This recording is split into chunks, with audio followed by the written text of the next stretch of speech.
A famous explorer once said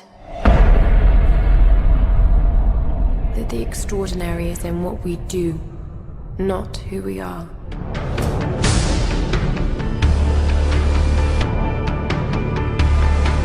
Well, we started with the idea that we really wanted to do something fresh this time out, that we wanted to deliver something different than people had seen before, and eventually we got to the idea that we really wanted to tell Lara's story from the beginning.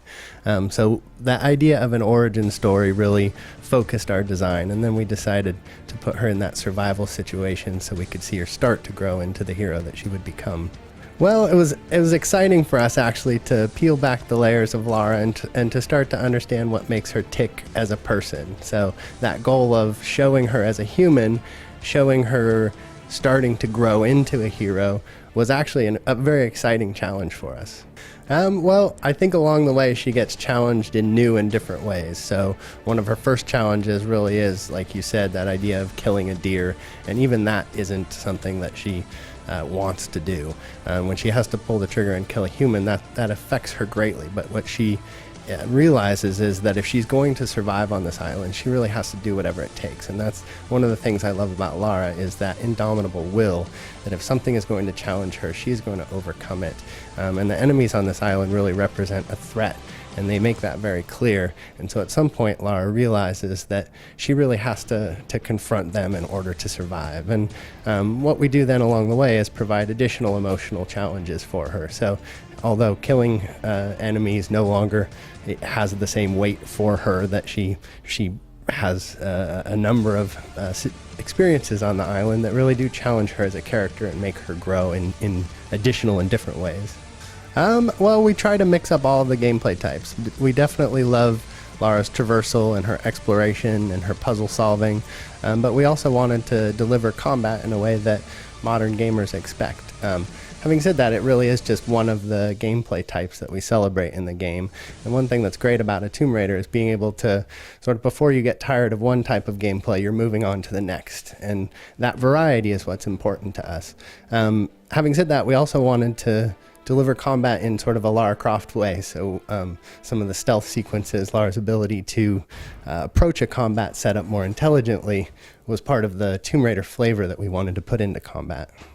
The story plays out fairly linearly, but it was really important to us to deliver exploration, and for me that really means giving the player an opportunity to discover things, to find things, to get lost, and to feel like they're going places that aren't necessarily required to finish the game.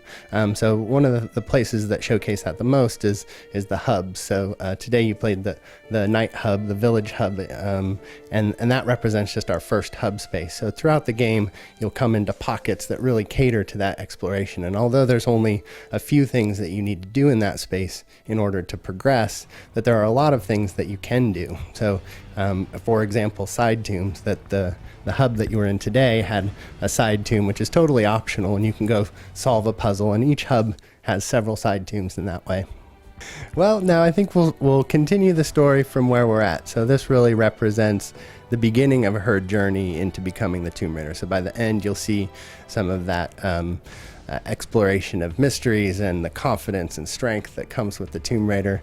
But she really is at the beginning of a journey, and one of the things that's important to us is through that she maintains her sense of humanity. So although she will gain confidence, she won't lack fear. That the thing about this Lara is she really has to draw on her strengths as a character in order to go on, and that's something that we want to continue to show. So although she's taking her first big step towards becoming that hero, that this is I think a journey that will continue from the point where we leave off at the end of this.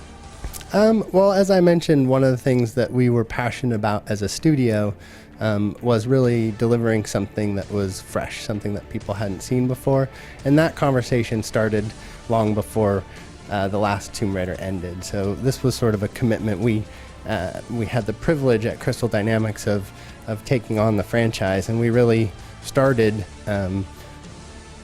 wanting to deliver the best version of a modern Tomb Raider game that we could, having fully explored Lara's arc through those 3 games. we really started with the idea, even before that game came out, that we wanted to show people something that they hadn't seen before. Well, most of us are gamers in our free time as well. So we've all played those action adventure games, and I think enjoy all of them, but especially those two are tremendous titles. So it's not something that we looked at directly for inspiration, but it's something that we respect, sort of the best of the best out there. And those games, I think, each have something unique to offer. I think Naughty Dog does such an amazing job at narrative-driven gameplay, and I think Ubi with Assassin's Creed delivers such rich and deep systems, and we respect all of that, and we try to channel what's cool about action-adventure game, but deliver it in our own unique flavor.